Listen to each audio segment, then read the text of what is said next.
26 июн президенти ҷумҳурии Тоҷикистон пешвои миллат муҳтарам Эмомалӣ Раҳмон дар идомаи сафари корӣ ба ноҳияи Рӯшон корхонаи коркарди шир ва маҳсулоти ширӣ ва нону маҳсулоти нонии ҷамъияти дорои масъулияти маҳдуди ганҷи Рӯшонро мавриди истифода қарор доданд. Дар корхонаи нави саноати истеҳсоли зиёда аз 5 намуди маҳсулот аз ҷумла қаймоқ, сметана, ҷурғот, чака ва маска ба роҳ монда шудааст.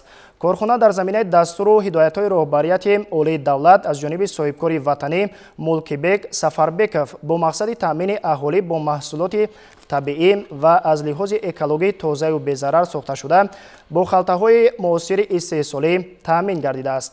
таҷҳизоту дастгоҳҳои истеҳсолии корхонаи саноатӣ аз кишварҳои пешрафтаи ҷаҳон ворид ва васлу насб гардидааст. дар ширкати ганҷи Рӯшон 10 мутахассиси маҳаллӣ бо кори доимӣ ва маоши хуб таъмин шудааст. иқтидори истеҳсолии ганҷи Рӯшон дар як шабонарӯз коркарди 1 тонна ва дар як моҳ то 30 тонна маҳсулоти ширии дорои сифати баланд мебошад. сарвари давлат муҳтарам Эмомалӣ Раҳмон пас аз шиносоӣ бо раванди истеҳсолот дар ҳамин ҷо аз намоиши маҳсулоти корхона дида намуданд. дар намоишгоҳ маҳсулоти ширӣ ва нонии корхонаи нави саноатӣ ки бо сифати баланд истеҳсол омода мегардад муаррифӣ карда шуд.